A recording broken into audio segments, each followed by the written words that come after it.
players can ask questions, or people in the room can ask questions? Yes, I guess. Great, yeah. Right, so I'm ready to invite Gaz when you give the go ahead, Julia. Okay. I should just at this point just give everyone a quick introduction.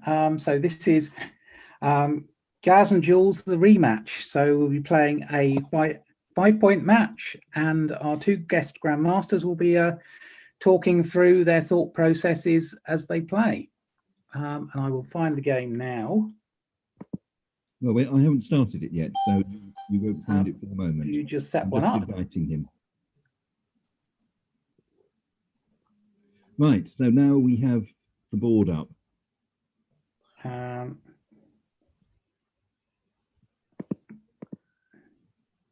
So there's a 5-1 on the board. Okay, so you should be able to see the board now, yeah? Yes, excellent. So I've got it in stereo now. Yes, good. So I will just check. You're all ready to go, I believe. Brilliant. Okay. Right. Thanks, Julia. I'll hand over to you. So I think Hi, Julian. Good match. Yes. Good luck. Welcome everyone watching on Zoom and YouTube. So me to play as white. I've got a 5-1.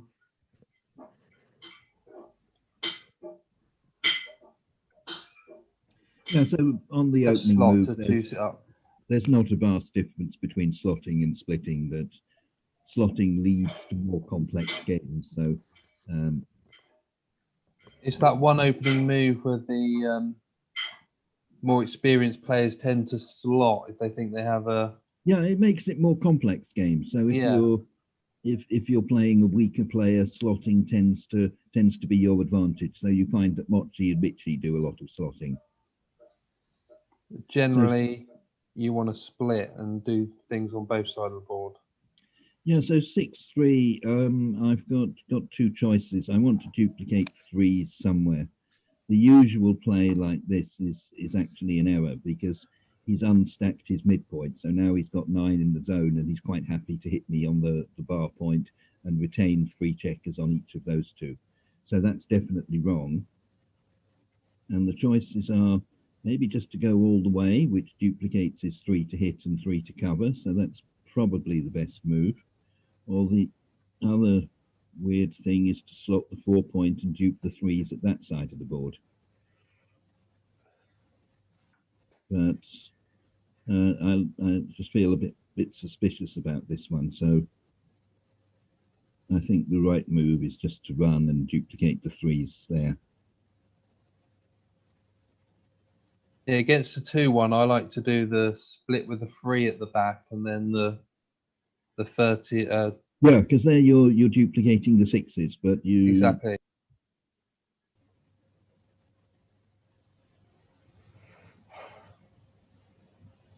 Okay, what a great roll. So I have to make the 5, and then I've got 2 options. I make the attacking play, which is to make the 4, or a defensive play to make the 20, because it's the beginning of the match and Julian hasn't got much threat on his side of the board. It looks too good to not make the 4 here. There'll be a lot of scores where I'd want to make the defensive anchor if he was more threatening, but I'm going to make the 4. Yeah, there's arguments both ways. So I like your play. I think, as you say, that your back checkers aren't really in any danger of being trapped at the moment, and your offense is working very well. So you don't really need to take half your roll to get your back checkers moving when they're not in any danger of being trapped.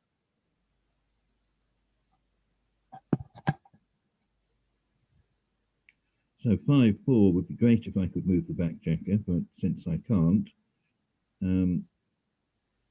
this 4 is clear, so that gets the blot safe or relatively safe. And now I can either stack it up or play 13 to 8. And at the moment, I'm only leaving a 6-4, so 2 shots isn't too bad. And I really don't want a 6 checker on the 6 point, so just come down with the 5. Right, then we need to get it on the tally, so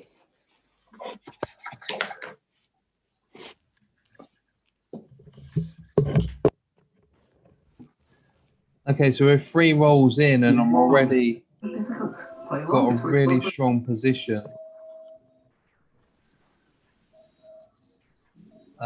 5 away, 5 away. So the key is the 3 away bad, 4 away good. If this was a 4-way score, I would be looking to cube this already because my gammon threat is so high. So using the Pratt formula, position, race, and threat in a money game, this would be verging on a double because my position is definitely better than Julian's. My threat is better because I can easily carry out a blitz here, and the race is even. So sorry, excuse the noise.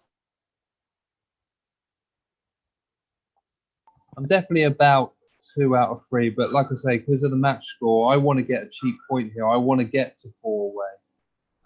So you tend to double a bit later at 5 away because Julian's got a very low take point of 20%. I'm not split. Just tend to double a bit later at the score, so I'm just gonna take a roll. Could easily be a cube because the gammon's so high.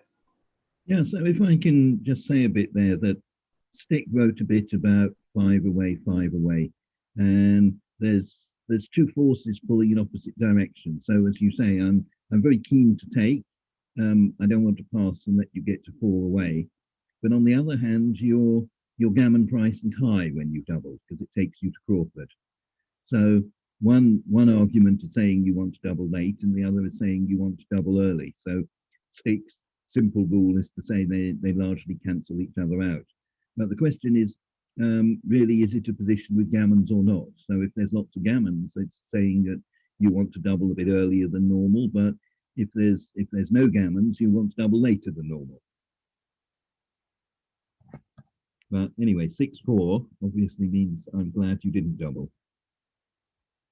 So 2-6 comes in. Now I can either come out or come down. So I guess I'm way behind in the race.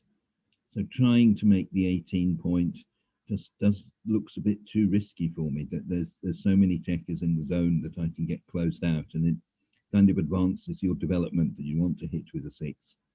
And so I'm just going to come down here, and that gives you a 6 to hit outside and a 6 to hit inside. So there's some duplication.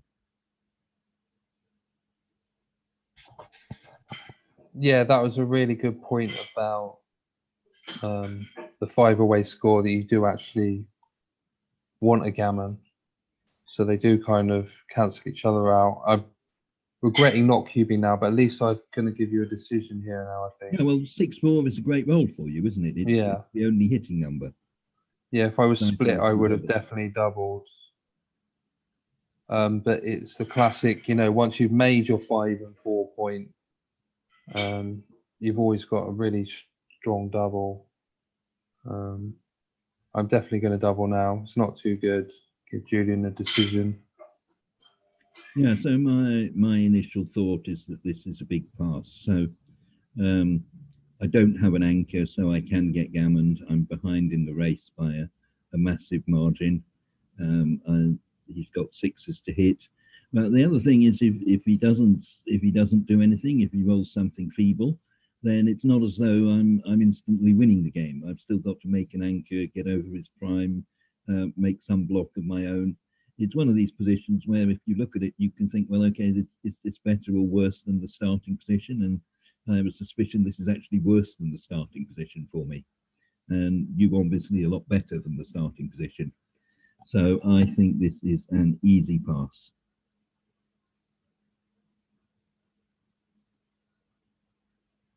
So any thoughts on the pass? Yeah, an easy pass, even at that score, I think. Yeah. Just So it's, too many, I too don't many want to lose gammons. 4 points and let you get to Crawford. Yeah, I'm regretting not doubling earlier, but at least I'm 4-way, and that's where I want to be.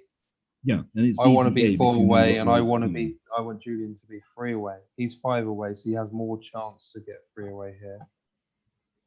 So I'm now looking to take cubes. So 5-2, 5 comes down, and usually in the starting position you can come down from the midpoint or split, and you want to ask yourself the question, how is this different from the starting position? And the difference is that if I in the starting position, if I played 13-11, he has 2 shots, and now he's got 6 shots. So that sounds like a good reason why I should be splitting rather than bringing down a builder.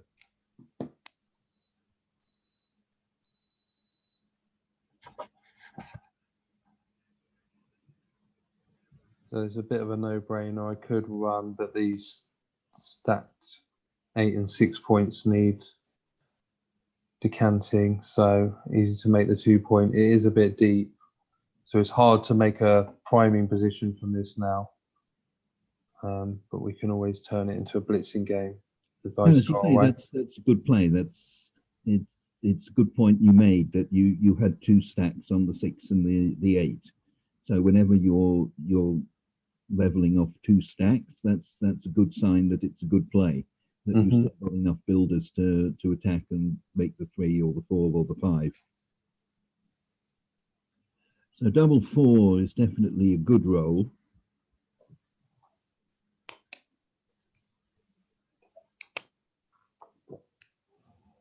So I think by the same logic, I can just make 2 points and board, and that does 2 things. I mean, it unstacks my heavy points, but it also puts him on the bar, so that works to protect my back checkers.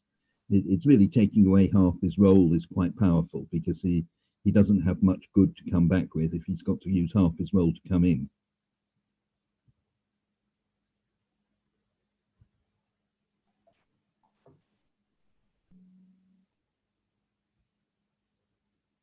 So 3-6. So I've obviously got 2 choices. They're both coming out from the back. So obviously the safest way is to play to the 16.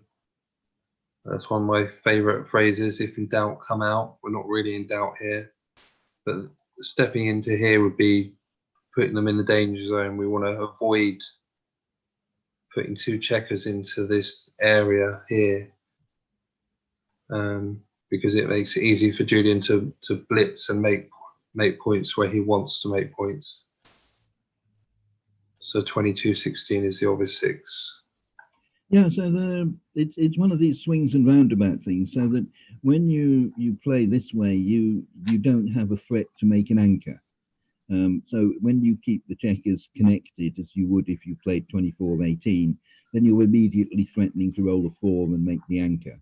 And you'll get some return shots when I hit you on the bar. But having said that, I'm definitely in favour of your play, that this isn't a position where you want to start a hitting contest when I've got the stronger board to start with. You need to sort of basically try and save something and consolidate your game for the moment. So I'm now thinking of doubling, and I'm just a bit worried I don't have too much in the way of threats.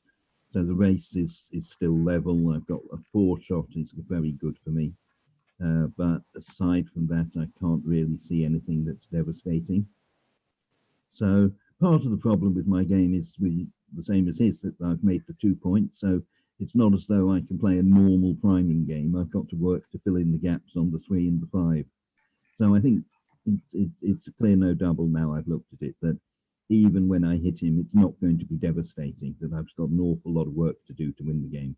But I'd still like to hit him. So double 2 is great, so that does hit. And now I can make an anchor, but I don't think I need to do that here. So you can see he can hit me with 3s and 5s, but they're the same as his entering number. So they're all going to be duplicated. So now I've got this good roll, I'm thinking that maybe I should be not leaving anything and trying to get ready to double him next time. So this looks a good play. So I don't leave any shots in round the area of my home board, and it gives me an extra builder for the 3 and the 5 point, and I haven't taken any risks. So it's kind of saying that the game's going well my way. I'm looking to double next time, so I don't want a setback to happen that's going to stop me doing that.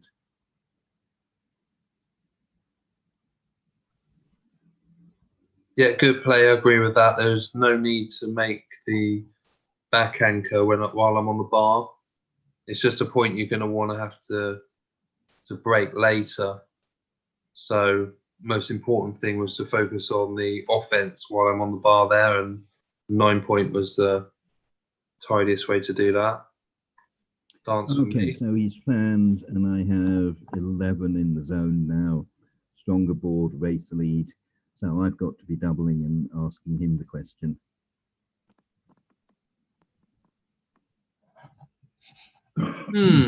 So these split boards here, definitely not as strong as connected anchors. So that's pushing me towards a take already. As I said earlier, 4-way good, 3-away bad. So I want to push Julian to a 3-away score. So that would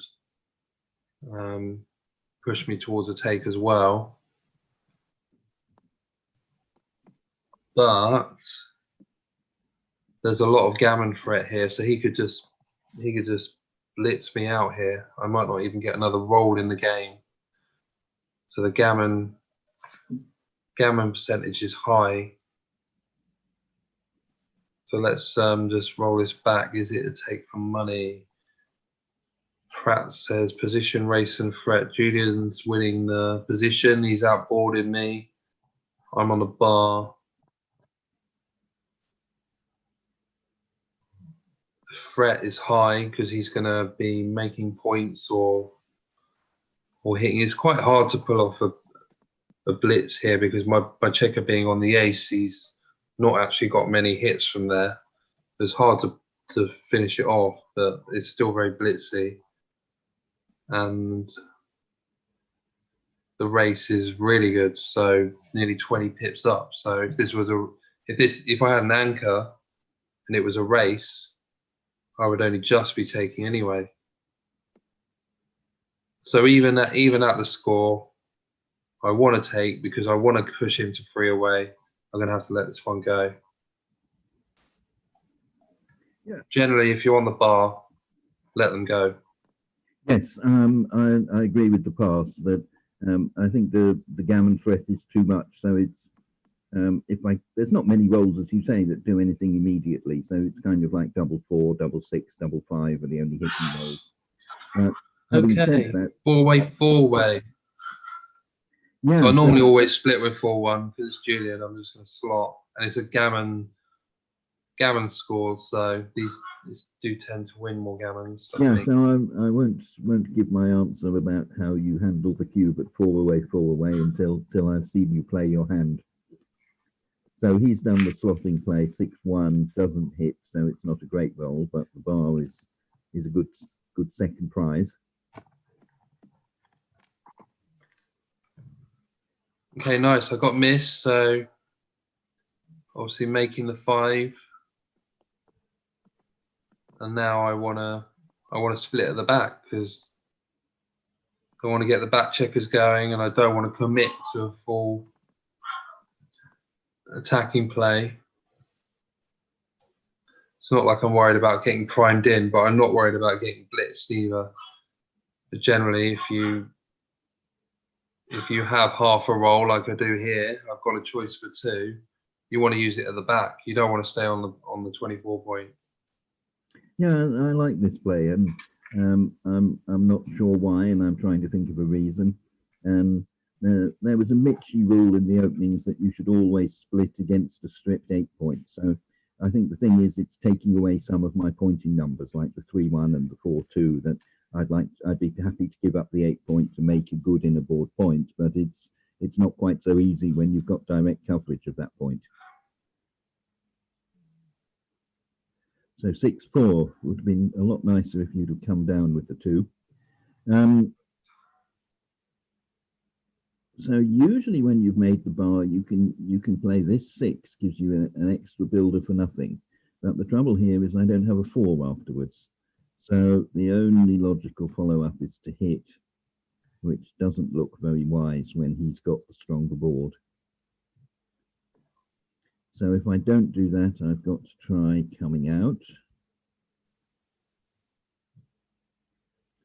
Then if I run, then I'm duplicating the 2 he wants to make the anchor.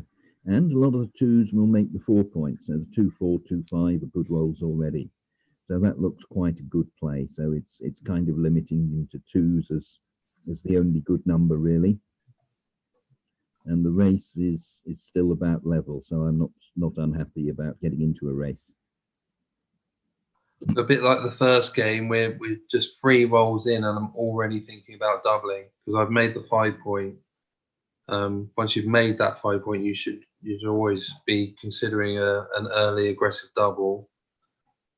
I just know this is even at 4 weight as well. You need to be cubing so early. I just know this isn't quite there yet. My 2s are really duplicated. I've got 2s to anchor, 2s to hit, 2s to make the 4, 2s to make the bar. So, you know, I'll be gutted if I rolled double 2. I would have lost my market heavily probably. It's not quite there. So race position threat, behind in the race, that's -1. Position is better than Julian's, but it's not a solid plus. And same with the threat. So there are some high gammon wins here already, but just not quite there. I really don't want to get past at this score. I don't want to go to 3 away. I'm 4 away now. I want to get the cube in. I want to gammon him. There we go. So make the 4, hit. And like the last game, is there any point in making a 22? It's just going to be awkward to clear that now. So while he's on the bar, I'll just leave it. So then it's the coming up, the 11 or the 9. And the 9 looks too good to turn away, really. Making the 11 is better for making the bar afterwards, but you know, it's part of my prime now.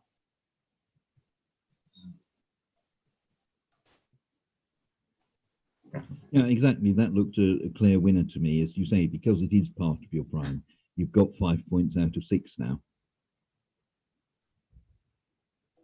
So 3-2 is a great roll. I was wondering what I could roll to stay in the game, and if there is something that might well be it. So that's good. That stops his plan. It takes a lot of the volatility out of the position, so he still has an advantage. But it's not as though he can say, well, here's my list of winning rolls that are going to put you on the bar and close you out quickly. Yeah, definitely. It's amazing how much a position will swing from having no anchor to an anchor. It means this is basically turned into a race now.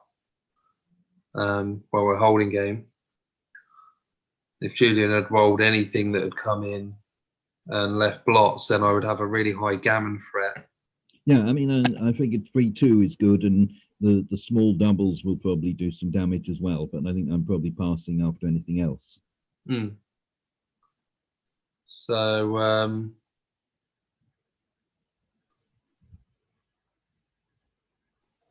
don't know. Normally for money, I might not even double this, but because we're 4 away, I'm 4 away. I really want to get the cube in early, and this could get messy for Julian. And he's desperate for me to go 3 away as well, so I'm just going to give him the decision and ship it over. Okay, so this one, I think this is actually a mistake. I could well be wrong. I'm basically saying my judgment's different from yours. So yes, you do want 2 points rather than one, but it's not an enormous gain. So it's like you get to 4 away, 2 away, and I can still double you and gammon you and win the match next game. And I think the problem with it is twofold. Is you have the advantage now for sure, but what do you have in the way of market losers? You have an enduring advantage is basically it. So what we're saying is, if it's a take now, it's going to be a take later. But if it's a pass now, it's then obviously you should be cashing it. But what I have in my arsenal is the idea that I've got an advanced anchor, so my gammon losses are going to be really low here. And then I'm saying, what's it going to be like when I start to turn the game round and cube him back?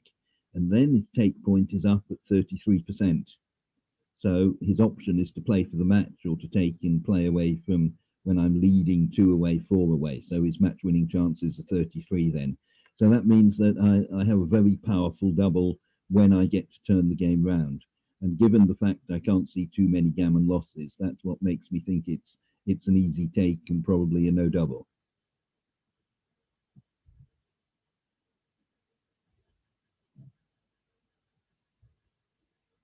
Fair enough. Yeah, it could be. Yeah, the race is very even. The thing about Julian's position is you can't just pass this thinking that I've got a much better position and that's it, game over. But the fact that I've got 5 points in front of his anchor doesn't, that's not how the game is going to. Yeah, I often say to my finish. students that you can't expect to be winning the game when your opponent doubles you. No. That's life in the big city. That you're going to have some grief when he's doubling you. Yeah, like Julian could easily have a great priming structure and a couple of rolls in front of me as well. So I still think there was good gammon threat. This is an easy 3-1. Obviously, just make the 21. So that's not the double 4 I was aiming for. So 6 comes down, and 2 I can slot or build. He does still have 5 points out of 6, so I don't want to be over aggressive in terms of saying that I need to make the 5 point. If it was 6-1, then I could slot and unstack the heavy 6 point. But here it's I'm using my only spare on the 7 point, so I think just coming down is clear. Nice, yeah. That's the 7 that misses, so haven't really got any other choice. This would give me much better threat for making the bar, and the 1 he would really like to use with most rolls to make the 5. 6-1, 6-3, 6-2, 6-1. So just playing into the 6, waiting for a better opportunity.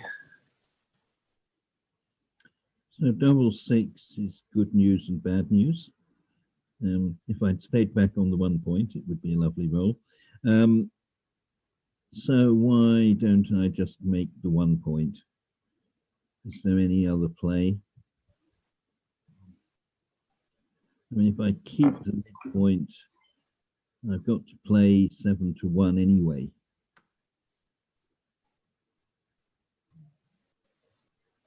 So I mean, I can get a slightly better priming structure if I make the 2 point, but it just leaves me a very difficult position to improve on. So I think I've got to give up on the purity and say, well, I'll make the 1 point and leave myself in a position that's easier to improve next time.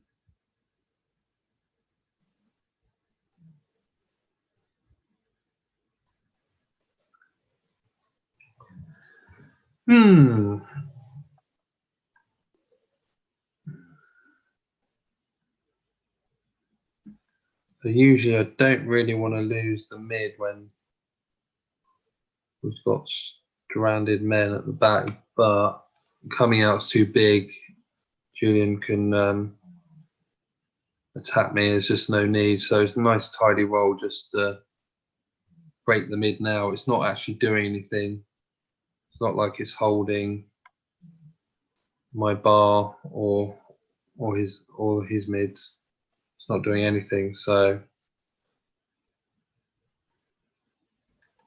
to just bring it down. Yeah, I'm not sure. I'd be tempted to have come out, but I'm certainly not sure about it.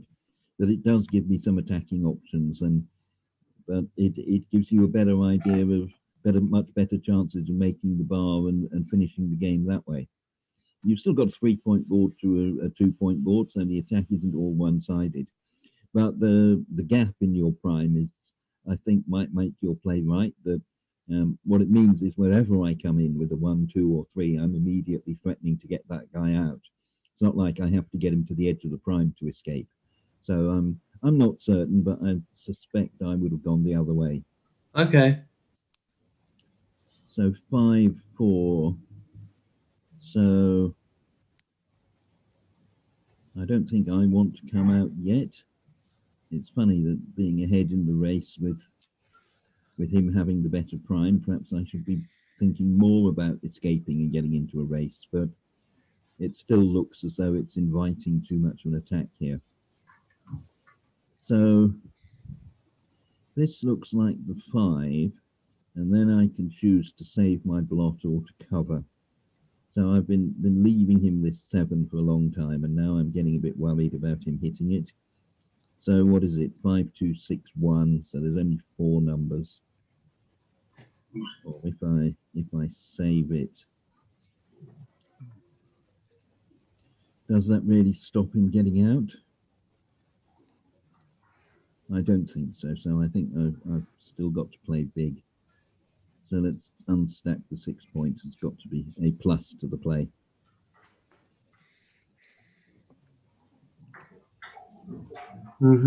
So could play 1 behind from the 8, but generally you want to keep your checkers in front of the anchor so that when he escapes I can attack. So it's just no harm in just doing this. Keep my builders in front of the anchor. Could I come out? No, I'm going to wait for a better roll. Yeah, so generally you want to keep the back anchor. Yeah, I mean the thing is, you've got a better anchor to me, and I've got a worse prime in front of you. So if we just both try and keep with our anchors, then it tends to seem that that's going to be to your advantage. That my prime or block in front of you is going to collapse before yours. So double 2. Whoops. Can I play this safe? Well, safe play is absolutely horrible. So I guess the safe play, I could play to the 3-point. What does that look like? That looks a bit weird, but so now I'm leaving 3, 4 to hit. So now that's 6 numbers. Or I could just lock up the 5-point. And this looks very suspicious, putting all my spares there just to leave a 7.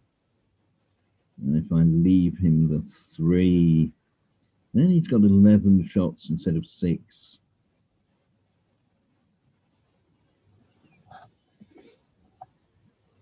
So extra 6 shots one way, 11 shots this way. So 5 extra shots. But I do have the 5-point for the rest of the game. So I don't like either play. So is there anything I'm missing? I can just let him out. So no, I think I'm going to play and make the 5-point for long-term advantage.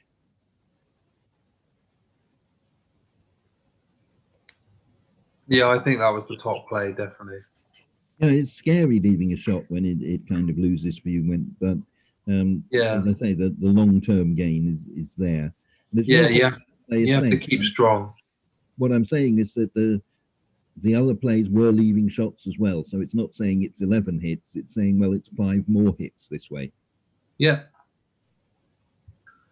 So this is tricky. So I can play 2 behind.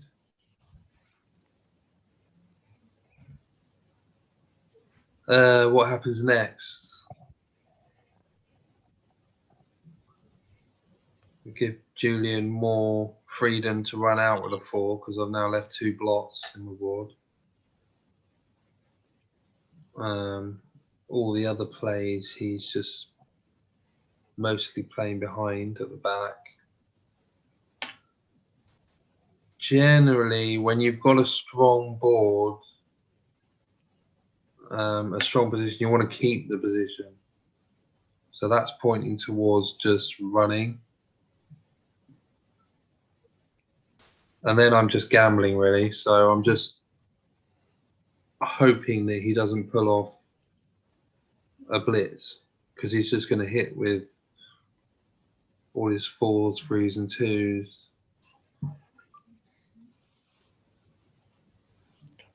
And then I just could be on the bar facing a horrible recube. I don't know. This just looks ugly. So if a play really looks that ugly, then just don't do it.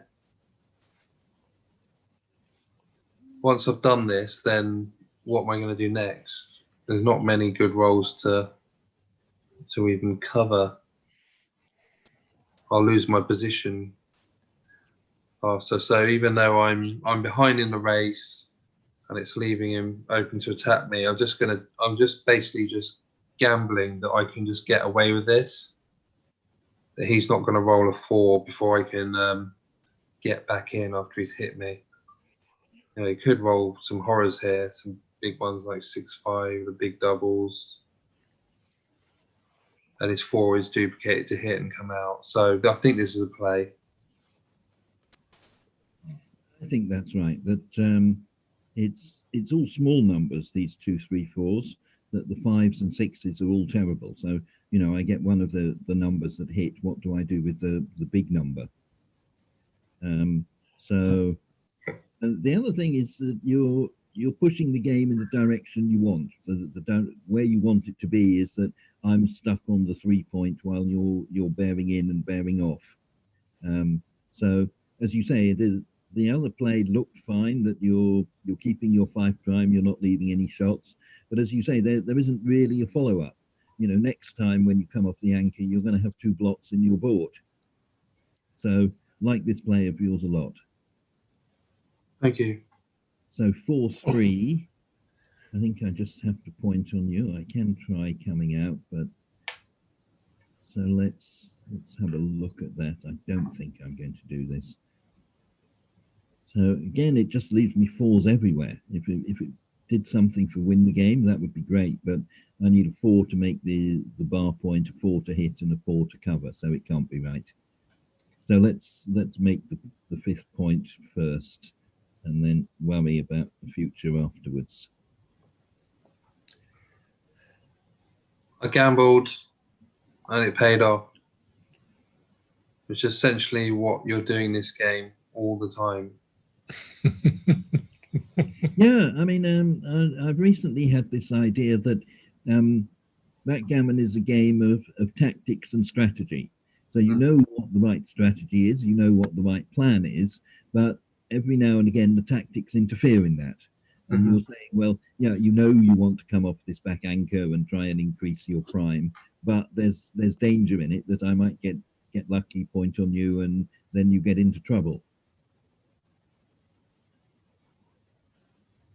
So now we're back to kind of where we were when Gans doubled me to start with. So I've got my 3-point game without any great prospects, but I still don't think I'm going to get gammoned a lot here. Is anyone considering how ugly Julian's position was and how good it is looking now? You know, because even though he is still stuck behind this 5 prime that I've managed to cling on to, he's way up in the race. So you know, I'm not confident about this position. So I could make the 11, and then where's my 1? So I'm immediately discarding this. It's just not a good play. Blocking double 4, but who cares? It's going to win anyway. So the obvious 5 then is just to come in And then I could just give double four, but it costs me on my diversification to make another one.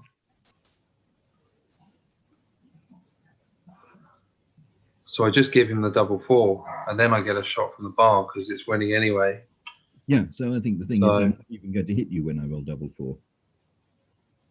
You can roll like 4, 6, and I in a great position. Yeah, I need to roll 4 8s here. That's the only number I'd hit you with. 4, 2. So 2 is easy. That I'd like to close my board. That will help me when the hitting starts. And now we'll have a look at coming out.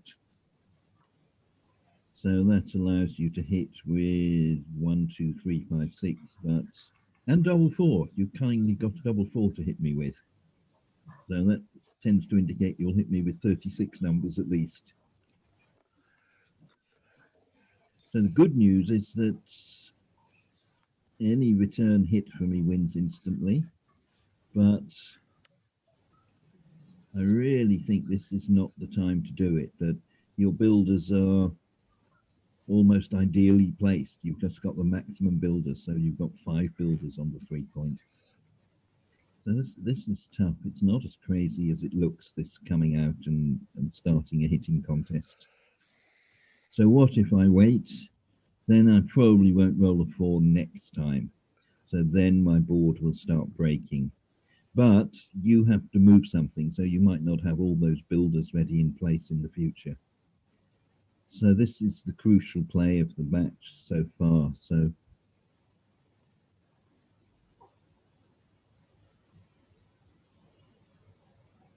what's really good for you? So suppose you point on me with your spares. Then I've got 4 7s that are good for me, 1, 6, 2, 5. Or if you use the builder on the 10 point or the 9 point to point on me, then I've got a couple of 7s and double 2, so it's still only 5 numbers. So it doesn't seem as though there's too much good in replies when I do this. So I'm going to stay put for 1 roll again. So 2 4 would have been challenging for you had I run. Yeah, maybe wins more games. I'm not sure. I think your play was right. You just wait here. There was just too many pointing numbers.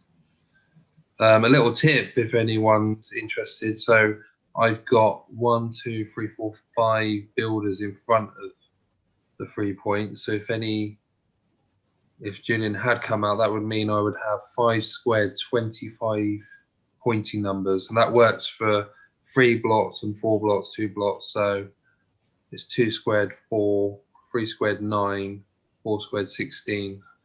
A nice tidy little tip. So I can now bring it round to the 9.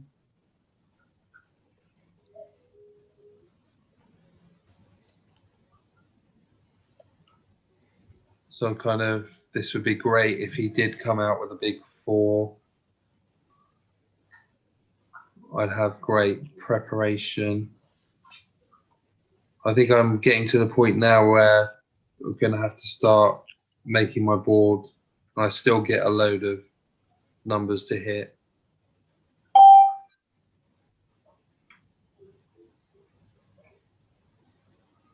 Not sure, to be honest. This looks really neat.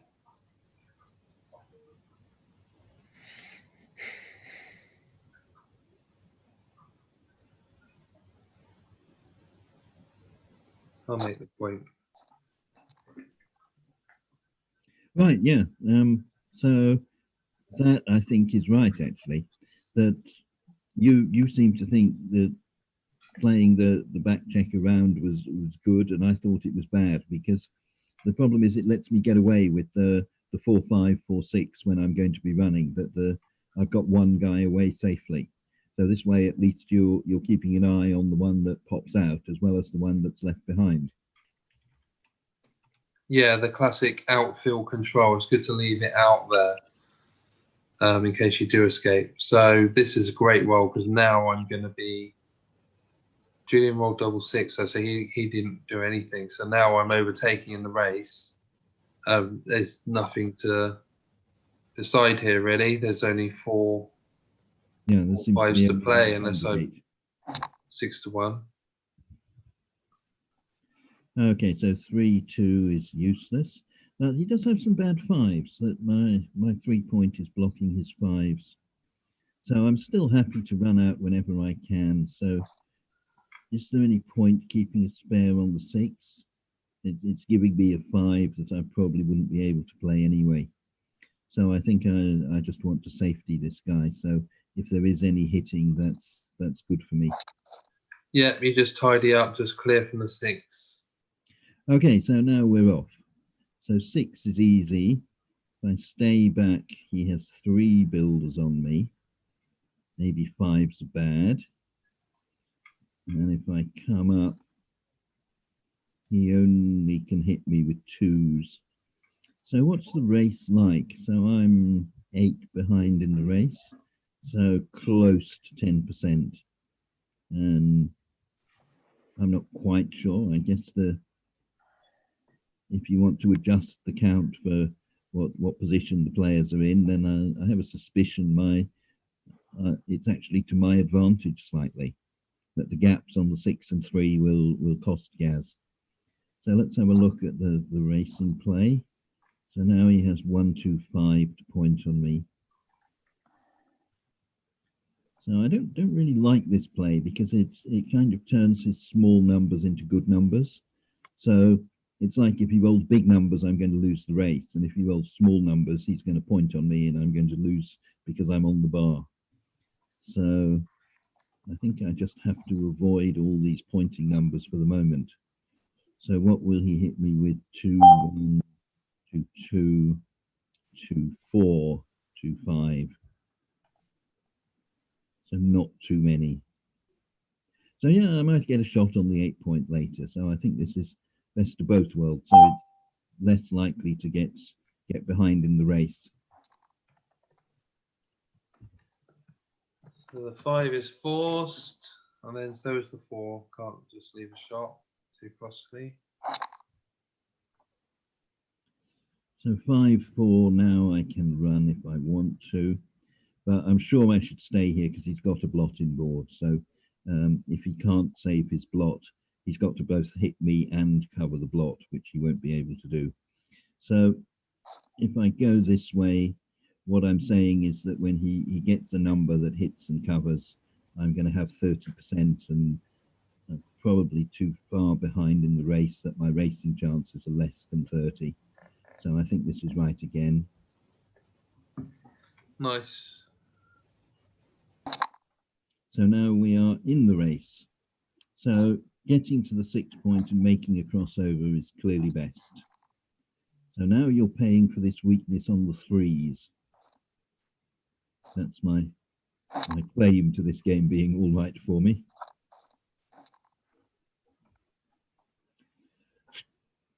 So now this is obvious play. That leaves me 15 crossovers. So I can do something exotic like this. This leaves me 16 crossovers, but will give me a better chance to catch up with doubles.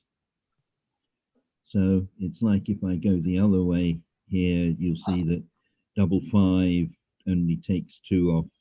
Double 4 takes 3 off, so that's good. If I go this way, double 5 takes 4 off and, well, takes 3 off, yeah. So I've left myself with 16 crossovers and lots of playing doubles. So this actually looks better than the other play. 6 off, and then from the back. So 4, 3, I can come in with a 3, take off the 4, come in with a 4, take off the 3. So it's really what my winning chances are here. So it's, if I was winning the game, then I think I would come in with the 3 and take off the 4. So that's the kind of play that says that if things follow a normal pattern, I'll be off in 7 rolls. But he's way ahead of me in checkers off. So I think I have to basically try and maximize the variance where I I gain a roll by having extra doubles working for me. So I'm not sure about this one.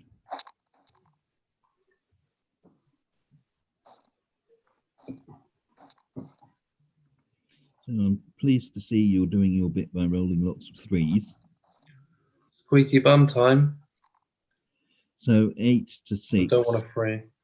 I'm counting on you missing if I double or rolling a double myself, and that's clearly not I'm not favourite yet. And there's this potential weakness on the 1 point. So you 2 off. Not great at these. You just have to count how your doubles play, or any roll really. But I mean, generally, can't go wrong with this. I'm off in. I don't get double 1 this way, so it's the same, I think. yeah, I think it's identical. So 4-3. And double 3 or better. So I got Right, I got away with that one. Sorry? I got away with that one. You're right. It could have been a no double. Yeah, like I say, I feel that the way the dice went, I got a lot of value from that one. So now you're leading 2 away, 4 away. So my objective is to win a doubled gammon. So that sounds like I should be slotting here. Yeah. So last game, I maybe misjudged the gammon threat a little bit. But I still don't mind. It's still good to push at 4 away because you want to be a nice score like this at 2 away rather than stuck at 3 away. So I'm now splitting in because Julian's threatening to make his 5 and a priming position. So now I'm splitting into the prime. So that means I've got less chance of getting stuck behind the prime. Yeah, as you say, the question you have to ask yourself is my threat to prime you or to blitz you? So if my threat is to prime you, you want to make it advanced anchor, and you do that by splitting. Whereas if my threat is to blitz you, you want to stay on the 24 points and keep your anchor because you've got your defense against the blitz. So I know this 4 away, 2 away is the score that is probably one of the ones where you double most aggressively. So I know if you'd have rolled something bad that ran out, so you rolled sort of 6-3, 6-3, yeah, then that I think is a double already. But here I'm just wondering if I'm a little short.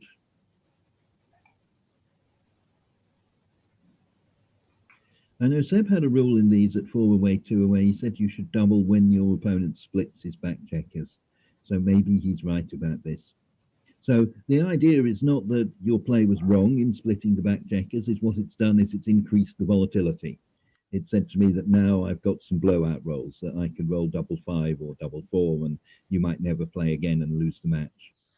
So maybe I should be doubling this already. The reason why I double so aggressively here is to do with the gammon prices. So at the moment, winning an undoubled gammon wins the match for Gaz. So he's very keen to win a gammon. But when I double him, his gammons get to be worthless. So his gammon price goes down from very high to 0. Whereas as far as I'm concerned, winning a gammon at the moment with the cube on 1 will tie the scores. But when I turn the cube, then winning a gammon will win the match for me. So the gammon price shoots up to 1, which is virtually the highest it ever is. So given the fact that he's split his checkers and there's some volatility, I think I should be doubling here. Challenge level acknowledged. Like I say, it's not a critique of saying that you played particularly badly on your 5-1 play.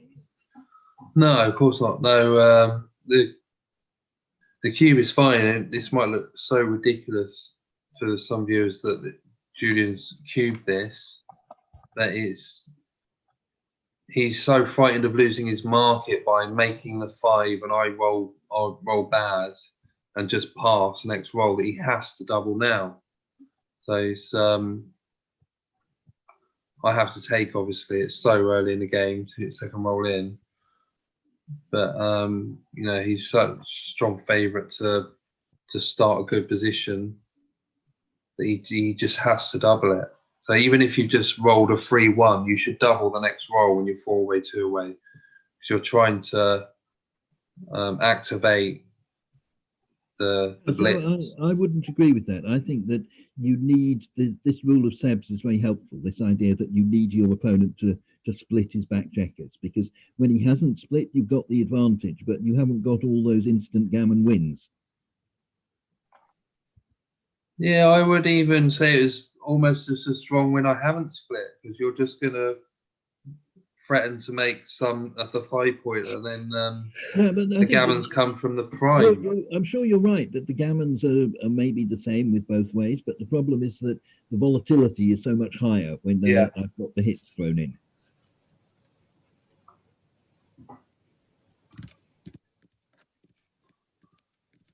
So, this is my double one. Sorry, I was thinking. Yeah, now you're glad you why were you taking so long over this?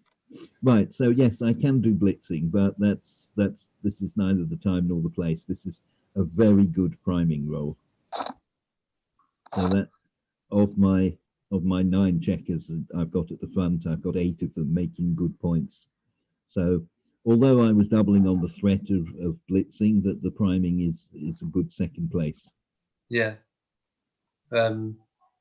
Just in case anyone hasn't seen it, Julian did a good seminar at the UK Open a couple of years ago about doubles, and generally the bigger doubles tend to be better for blitzing and the little ones good for priming.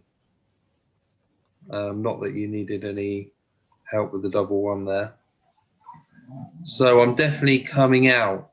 I have to come out. Like any 6 is leaving a checker loose at the back, so that's gonna increase my gammon losses. So I'm just thinking about trying to get back into a very low gammon loss game here. Just want to try and just win. So is it from the back? I like these kind of plays. I never really knew these plays. I saw Akiko playing it a couple of times. I'm not even sure why they're right. I think it's to do with, I think they call it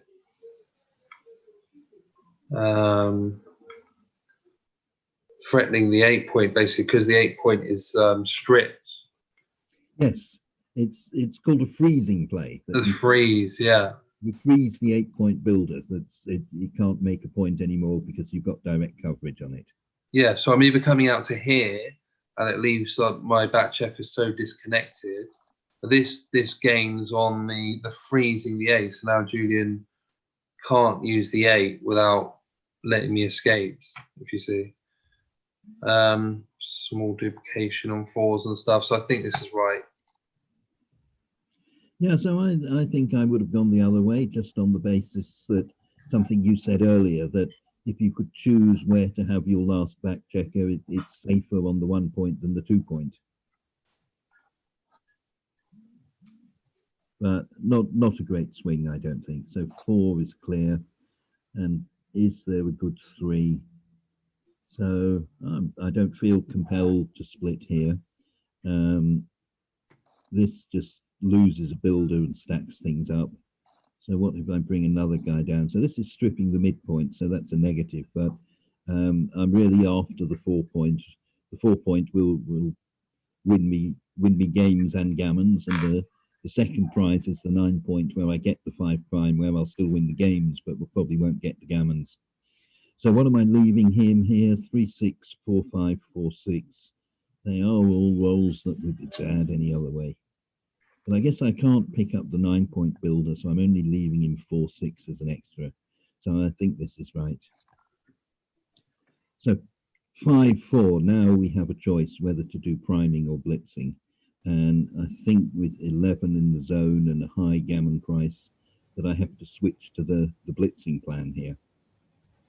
The reason is the gammon price is so high. So normally the gammon price is a half, so a little explanation there. So if you have a position where you're guaranteed to win and you say, well, okay, that means I'm definitely going to win 2 points. And then you say, well, okay, if I win a gammon, That gets me another 2 points. So you gain 2 when the winning the gammon works. But when it goes wrong and you lose the game, instead of winning 2 points, you don't break even, you go to -2. So it costs you 4 points. So winning a gammon gains 2, losing the game costs you 4. So that's why we say the gammon price is a half. But here you can see, well, if I win a single game, that takes the scores to tied, so it's 50-50. But if I win a gammon, I gain 50%, I win the match, and losing the game loses me 50%. So the gain against the loss is a 1-to-1 ratio. So that tells me that I'm much more keen on gammoning him at this score.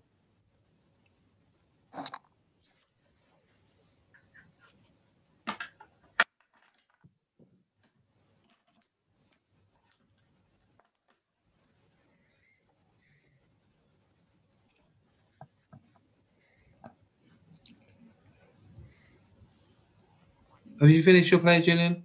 Yes, it's waiting for you to decide whether you want to double or not.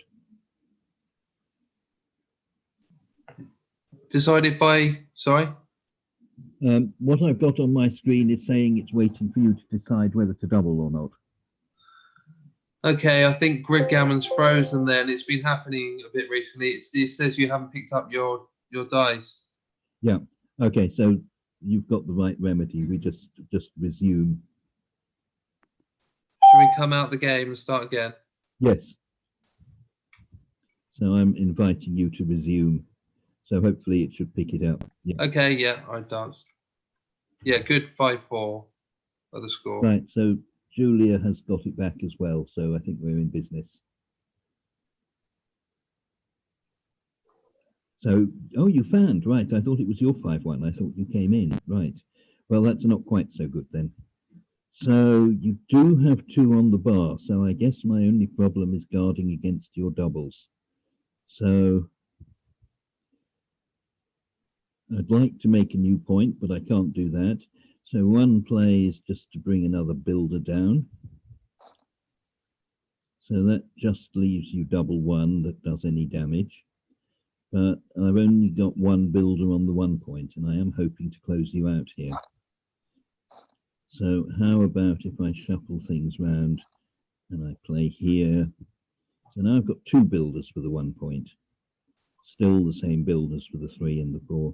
But I don't have a good 1. So I don't want to play this 1 because then it turns your double 4 into a good roll. But your double 4 I think is probably good anyway. I think I just have to gamble with that. So that I think gives me maximum builders on maximum points. So 6-3, I can hit loose, or can I point? Can't see a pointing number. So if I can't point, I've got to hit loose. That's the only alternative. So if I could point, it would be a tough decision. But I'll lose a lot of my gammons if you anchor on the 1 point. So I've got to carry on playing aggressively. And then bringing this guy in seems to be the best of all worlds. So now you're in. So now I need to hit you with a 2 and then decide which point to cover. So I guess the 4 point is better. I still have all my builders aiming for the 1, so that's okay. So 5-1 covers, so that's perfect. So now I need to get some more attackers in place. So there's something, and if I come up, so double 3 is the only number that's good for you. So this leaves me blocked on 3s and 1s, but double 3, double 1, I can point on you anyway, so it's not too terrible. So 6-3, can't make the point, so I need to get another builder. So that gives me another builder. So as you said earlier, getting the 3rd builder is crucial. It kind of increases my pointing numbers from 2 squared to 3 squared, so it goes up from 4 to 9. So 5-3, I still haven't made it.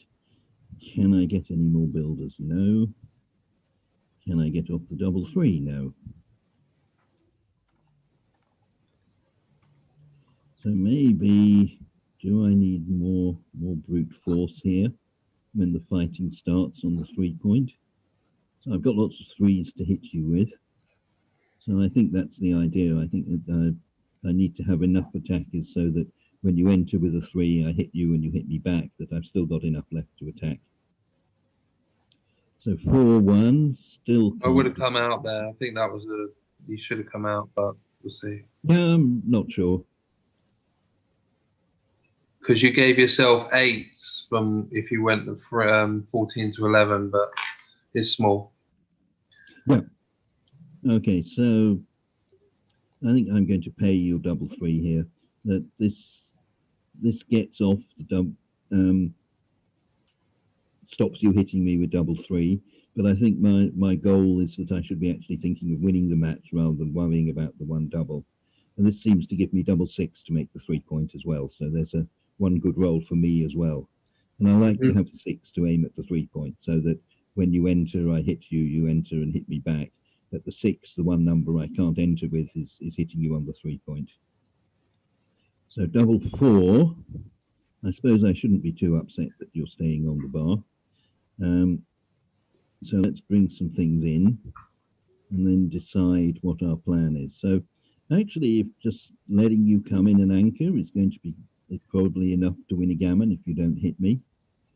So I guess 6-2 leaves me even at the back. So the double 6 is not going to leave a shot. And if I had a choice where my spare would be, I'd rather have it on the 2 than the 1. So 6-4, don't want to slot, so 6 is clear. And with the 4, it's really 2 plans. So this is saying that I'm still trying to close you out, and that doesn't look the right idea when I've got only 2 checkers to do it with and 3 have gone past. So I think I have to switch plans here and say, well, I'm just going to try and bear off safely and win the gammon that way. So the plan now is to clear the 6 point and hope you come in out of the way. So 5-1. Let's just look at it if I clear the 6 point. So you need to come in with 2 checkers and then you move them to the outfield. That's 4 crossovers. Then you need another 4 crossovers to get them home. So that's 8 crossovers to get those ones home, plus another 8 with the ones on the midpoint. So that's 16, and another 4 with the ones. Yeah, so you need 21 crossovers to bear off, and I only need 15 crossovers to win. So I think I just want to let you in here. So 6-2. I don't think I need to leave a shot here. I think I'm now I've cleared the 6, that I can hopefully get past your 3 without any impediment. So still playing safe.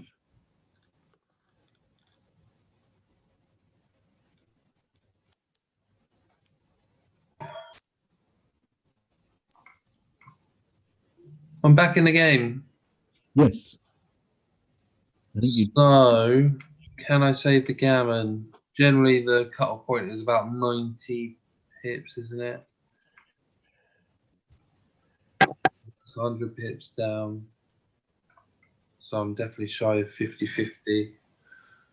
Anyway, I want to assume that I'm going to get a shot. So this is doing everything. It's doing crossovers, getting me home, and it's keeping my board. I'm not going to play them in. That'd be wasting. Yeah, it's following the Roberti rule of non-commitment. You're saying this is a good play to save the gammon, and it's the best play in terms of containment if you get the hit. Same here. So making the 4 point would be wasting 4 pips. And just playing in looks too committal, assuming that Junior will roll big and I roll a 1 and hit. So this is the best play, 2 crossovers and plenty of threat on the 5 point. Yeah, so there we go, there's the shot. For the fans, no, out with the 4, in with the 2. Yeah, so now it's just gammon saving, and I don't think it's there. But no, not quite, no.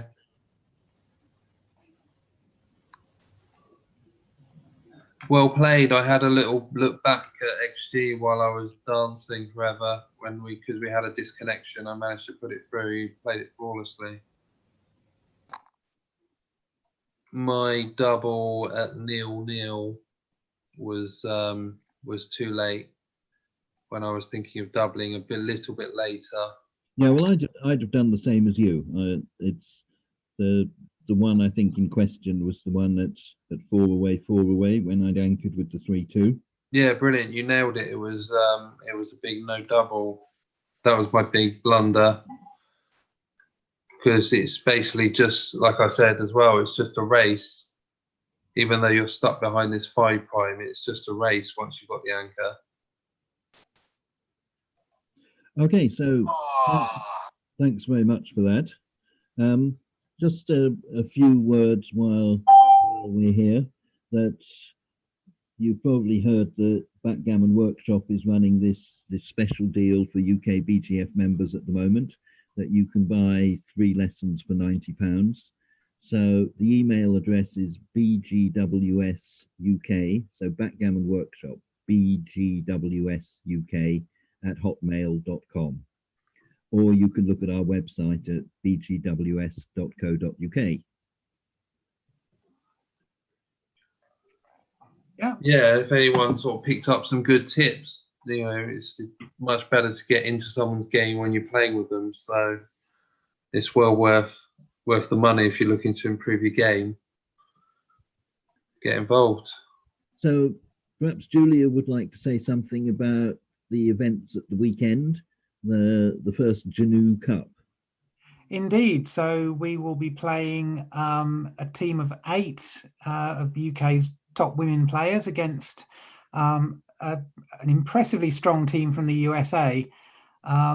We'll have live coverage on Facebook, I believe, from 5 p.m. on Saturday and 5 p.m. on Sunday, going through for 4 rounds. So there's 4 rounds each day. 9-point matches. We will try and feature as many of the different players as possible. And there's also going to be obviously coverage on social media as well. So do follow us, twitter.com/UKBGF or facebook.com/UKBGF. It will all be there. 8 rounds, and we hope to have a result by the end of Sunday night. Yeah, so just Andrew Selby in London has done some work in terms of getting some guest commentators. So I'm commenting on a couple of matches tomorrow, and Gaz is doing a couple as well. And we've also got some guest commentators from the States. So very strong players there. There's Steve Sachs, Neil Kazaros, and Bob Wachtel, I think, is commenting as well. So if you want to watch the videos tomorrow, then you will get expert opinion as the match is going on. Yeah, we don't have to be impartial because we've got our companions to root for. Yes, well, I was saying to Julia before our match today that we have 2 women's world champions in our team, and I think at the moment Julia might well be playing better than both of them. So it's not going to be a one-sided encounter unless the Americans play poorly. So that's it for me for today. I hope you enjoyed it, and as I say, bgws.co.uk@hotmail.com. All right. Have a good evening. Thanks for the match. I hope everyone enjoyed it. I'll see you soon. Yeah, thank you both, and see you tomorrow. Right, yes. Okay, so stay safe and bye. Yeah. Cheerio. Right, goodbye all.